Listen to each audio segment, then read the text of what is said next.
Good day, this is Arlene. I'm your host for this week's Afterthoughts. Today I want to talk about terrorism, specifically Islamic State terrorism in Southeast Asia. First of all, defining what is terrorism is an uphill battle.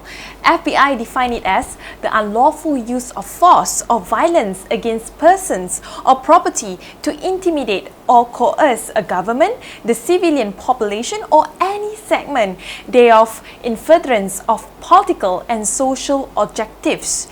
Which, in any right mind, the definition is actually quite general. Because of that, even the UN has yet to come up an agreement on the definition for the last 70 years. Semantics aside, today's ISIS terrorism is unlike what the world had experienced before. This is one step up from the 9/11 Osama bin Laden.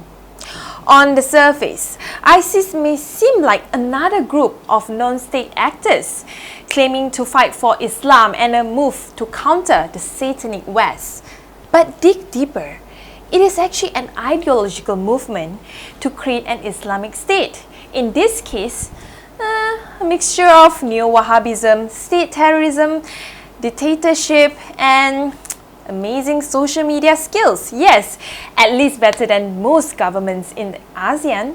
Seriously, IS is able to mobilize such global support is partly due to its quote-unquote progressiveness. It gets women to fight alongside men. It approves prostitution and even have functioning government administrations to handle bureaucratic paperwork.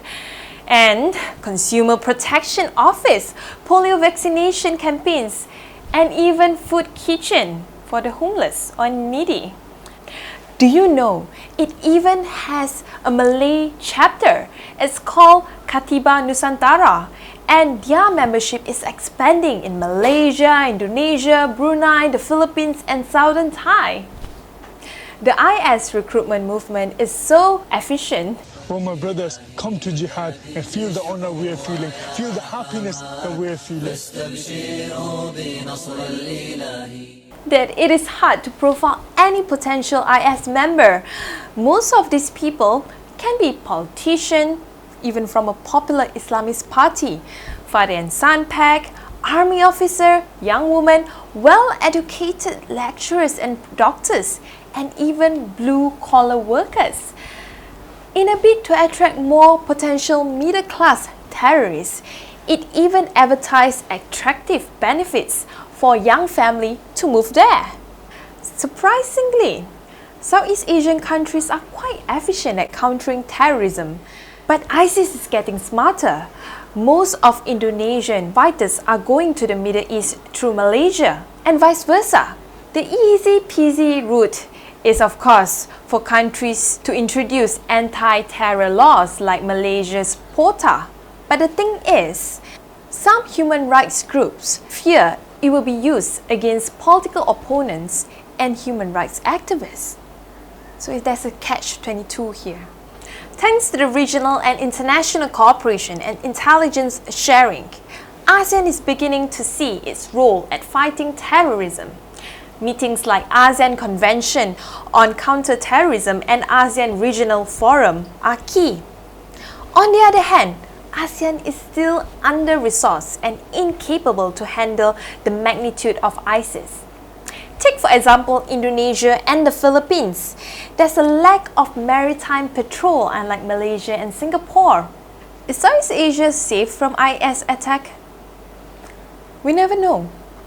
Despite many rumors that IS is plotting bomb attacks, it is a miracle that major cities in Southeast Asia are still intact. In fact, most people here don't even feel the heat of IS. Nevertheless, the recent Bangkok bombing was such a rude wake-up call. Too many senseless killing, too many willing suicide bombers.